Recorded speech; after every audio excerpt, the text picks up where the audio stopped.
तो दोस्तों आज हम फिर से आपके लिए लेकर आए हैं देश दुनिया की तमाम ताजा बड़ी खबरें। सबसे पहली बड़ी खबर में आपको बताएंगे दोस्तों कि गाजा पट्टी में फिलिस्तीनी मुसलमानों की मदद करेगा रूस। पुतिन ने अपने देश के मुसलमानों को दिलाया भरोसा, कहा अमेरिका इजराइल की नहीं मानेंगे बात, फिलिस्तीनियों की करते रहेंगे मदद। गाजा पट्टी में हमास ने सीज फायर के लिए इजराइल के सामने रखी 3 शर्तें, नेतन्याहू के उड़े होश। उत्तराखंड के बाद अब राजस्थान में भी लागू किया जाएगा यूनिफॉर्म सिविल कोड, भजनलाल सरकार ने कर ली तैयारी। ज्ञानवापी मस्जिद पर गिरफ्तारी करने का मौलाना तौकीर रजा ने किया ऐलान, तो योगी सरकार के छूटे पसीने, गनर बुलाए अपने वापस। अमेरिकी राष्ट्रपति जो बाइडेन ने हमास से मांगी माफी, कहा हमास को गलत बताना मुझे पड़ा है भारी।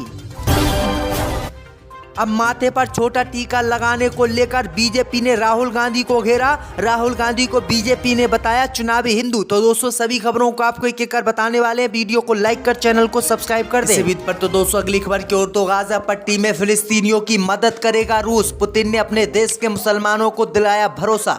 जी दोस्तों आपको बता दें कि गाजा पट्टी में युद्ध के बीच फिलिस्तीनी मुसलमानों की मदद करने का रूस ने ऐलान कर दिया है। रूस के राष्ट्रपति पुतिन ने अपने देश के मुसलमानों को भरोसा दिया है कि वह फिलिस्तीनी मुसलमानों की गाजा पट्टी में मदद करेंगे और इजराइल के 2 टुकड़े करवाकर वहां पर उनके लिए अलग फिलिस्तीनी देश बनाएंगे।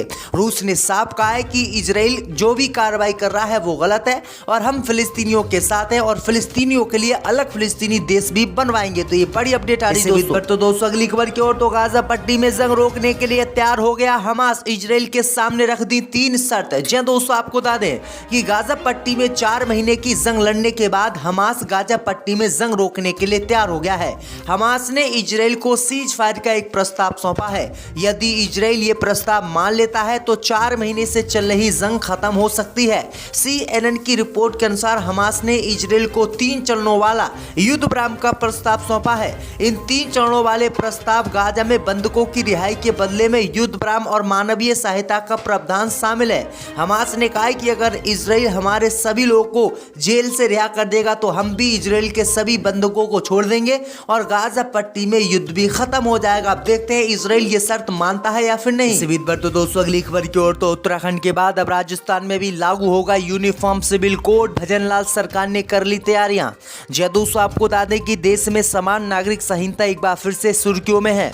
उत्तराखंड के बाद राजस्थान में यूनिफॉर्म सिविल कोड लागू किया जा सकता है। राजस्थान में यूनिफॉर्म सिविल कोड लागू करने के लिए भजनलाल शर्मा सरकार के मंत्री ने संकेत दिए हैं। राजस्थान के कैबिनेट मंत्री कन्हैया लाल चौधरी, किरोड़ी लाल मीणा व शिक्षा मंत्री मदन दिलावर ने यूनिफॉर्म सिविल कोड लागू करने की बात कही है। राजस्थान की भजनलाल शर्मा ने प्रदेश में यूसीसी लागू करने की तैयारियां शुरू कर दी है। राजस्थान सरकार के मंत्रिपरिषद की पहली बैठक में यूनिफॉर्म सिविल कोड को लेकर प्रस्ताव पेश होगा। तो ये बड़ी अपडेट आई दोस्तों कि उत्तराखंड के बाद अब बीजेपी शासित सभी राज्यों में यूनिफॉर्म सिविल कोड लागू होगा जो कि मुस्लिम विरोधी है। तो दोस्तों अगली खबर की ओर, तो ज्ञानवापी मस्जिद के लिए मौलाना तौकीर रजा खान ने अपनी गिरफ्तारी देने का किया ऐलान, तो योगी सरकार के छूटे पसीने, सुरक्षा रात में हटाई। जी दोस्तों आपको बता दें कि ज्ञानवापी मस्जिद के तहखाने में पूजा शुरू करने से नाराज ऑल इंडिया इत्तेहाद मिल्लत काउंसिल के अध्यक्ष मौलाना तौकीर रजा खान की सुरक्षा बुधवार रात को हटा ली गई है। वह कॉन्फ्रेंस में शामिल होने दिल्ली गए थे, वहां से उनके गनर को वापस बुला लिया गया है। इस बात की जानकारी दिल्ली से मौलाना ने फोन के जरिए मीडिया को दी है। मौलाना तौकीर रजा ने यह भी कहा है कि गनर हटाने का मतलब मेरी हत्या कराने की साजिश हो रही है। दिल्ली से बरेली देर रात को आना है, इसलिए मेरा एक्सीडेंट या कोई हादसा कराने का षड्यंत्र रचा जा रहा है। दरअसल आपको बता दें कि मौलाना तौकीर रजा खान ने ज्ञानवापी मस्जिद को लेकर गिरफ्तारी देने का ऐलान किया था।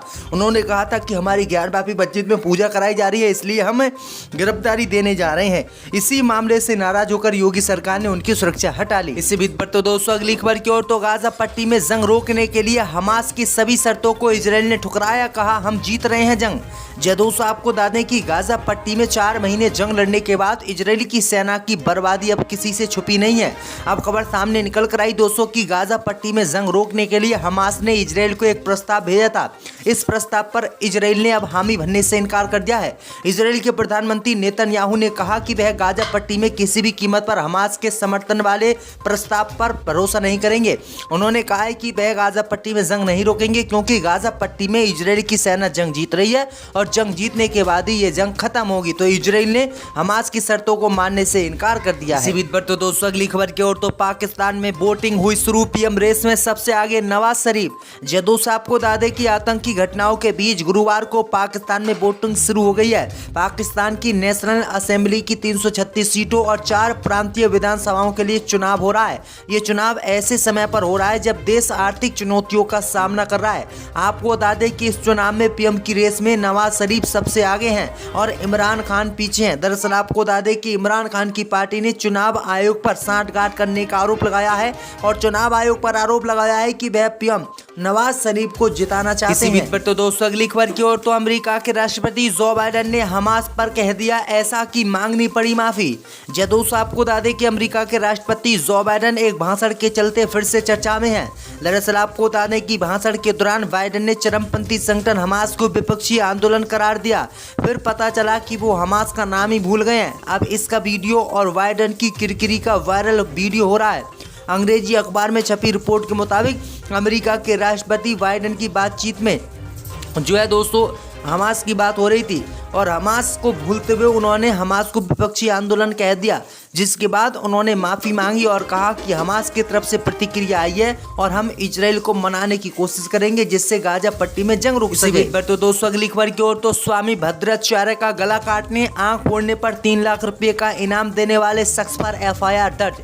दोस्तों आपको बता दें कि सोशल मीडिया प्लेटफॉर्म पर स्वामी भद्राचार्य की गर्दन काटने और आंख निकालने का ऐलान करने वाले युवक के खिलाफ अलीगढ़ जिले के बरला थाने में मुकदमा दर्ज किया गया है। पुलिस ने अब डेविड जाट नाम के युवक की तलाश भी शुरू कर दी है। आपको बताएं दोस्तों कि डेविड जाट नाम के युवक ने सोशल मीडिया पर ऐलान किया कि स्वामी भद्राचार्य की गर्दन काट कर लाने वाले को 2 लाख रुपए और आंख फोड़ने पर उसे 3 लाख रुपए का इनाम दूंगा। वायरल होने के बाद वीडियो पर इस पर लोगों ने आपत्ति जाहिर की और युवक के खिलाफ एक्शन की मांग की, जिसके बाद योगी सरकार जो इन बाबाओं की गुलाम है, उन्होंने वीडियो के आधार पर पहचान की और इस व्यक्ति को गिरफ्तार कर लिया है। तो दोस्तों अगली खबर की ओर, तो पूजा करने के दौरान छोटा टीका लगाने पर बीजेपी ने राहुल गांधी को बताया चुनावी हिंदू। दोस्तों आपको बता दें कि कांग्रेस की भारत जोड़ो न्याय यात्रा का नेतृत्व कर रहे राहुल गांधी अब उड़ीसा पहुंच गए हैं। लोकसभा चुनावों से ठीक पहले निकाली जा रही इस राजनीतिक यात्रा के बीच राहुल गांधी लगातार मंदिरों का दौरा कर रहे हैं। अभी एक मंदिर में राहुल गांधी की तरफ से माथा टेके जाने पर छोटा टीका लगवाने को लेकर बीजेपी ने विरोध किया है और उनको छोटा टीका लगाने पर घेरा है। कांग्रेस नेता राहुल गांधी ने छोटा टीका क्या लगाया तो बीजेपी के पेट में दर्द हो गया और बीजेपी ने राहुल गांधी के माथे पर लगे इस छोटे तिलक को लेकर राहुल गांधी को घेर दिया और राहुल गांधी को बीजेपी ने चुनावी हिंदू बताया। राहुल गांधी पर बीजेपी ने हमला बोलते हुए कहा कि राहुल गांधी अभी इसलिए टीका लगवा रहे हैं, इसलिए मंदिर जा रहे हैं क्योंकि आने वाले समय में लोकसभा के चुनाव है। जब लोकसभा के चुनाव खत्म हो जाएंगे तो राहुल गांधी एक भी दिन मंदिर नहीं जाएंगे। आइए और हम इजराइल को मनाने की कोशिश करेंगे जिससे गाजा पट्टी में जंग रुक सके। तो दोस्तों अगली खबर की ओर, तो स्वामी भद्राचार्य का गला काटने, आंख फोड़ने पर 3 लाख रुपए का इनाम देने वाले शख्स पर FIR दर्ज। दोस्तों आपको बता दें कि सोशल मीडिया प्लेटफॉर्म पर स्वामी भद्राचार्य की गर्दन काटने और आंख निकालने का ऐलान करने वाले युवक के खिलाफ अलीगढ़ जिले के बरला थाने में मुकदमा दर्ज किया गया है। पुलिस ने अब डेविड जाट नाम के युवक की तलाश भी शुरू कर दी है। आपको बताएं दोस्तों कि डेविड जाट नाम के युवक ने सोशल मीडिया पर ऐलान किया कि स्वामी भद्राचार्य की गर्दन काट कर लाने वाले को 2 लाख रुपए और आंख फोड़ने पर उसे 3 लाख रुपए का इनाम दूंगा। वायरल होने के बाद वीडियो पर इस पर लोगों ने आपत्ति जाहिर की और युवक के खिलाफ एक्शन की मांग की, जिसके बाद योगी सरकार जो इन बाबाओं की गुलाम है, उन्होंने वीडियो के आधार पर पहचान की और इस व्यक्ति को गिरफ्तार कर लिया है। तो दोस्तों अगली खबर की ओर, तो पूजा करने के दौरान छोटा टीका लगाने पर बीजेपी ने राहुल गांधी को बताया चुनावी हिंदू। दोस्तों आपको बता दें कि कांग्रेस की भारत जोड़ो न्याय यात्रा का नेतृत्व कर रहे राहुल गांधी अब उड़ीसा पहुंच गए हैं। लोकसभा चुनावों से ठीक पहले निकाली जा रही इस राजनीतिक यात्रा के बीच राहुल गांधी लगातार मंदिरों का दौरा कर रहे हैं। अभी एक मंदिर में राहुल गांधी की तरफ से माथा टेके जाने पर छोटा टीका लगवाने लगवाने को लेकर बीजेपी ने विरोध किया है और उनको छोटा टीका लगाने पर घेरा है। कांग्रेस नेता राहुल गांधी ने छोटा टीका क्या लगाया तो बीजेपी के पेट में दर्द हो गया और बीजेपी ने राहुल गांधी के माथे पर लगे इस छोटे तिलक को लेकर राहुल गांधी को घेर दिया और राहुल गांधी को बीजेपी ने चुनावी हिंदू बताया। राहुल गांधी पर बीजेपी ने हमला बोलते हुए कहा कि राहुल गांधी अभी इसलिए टीका लगवा रहे हैं, इसलिए मंदिर जा रहे हैं क्योंकि आने वाले समय में लोकसभा के चुनाव है। जब लोकसभा के चुनाव खत्म हो जाएंगे तो राहुल गांधी एक भी दिन मंदिर नहीं जाएंगे।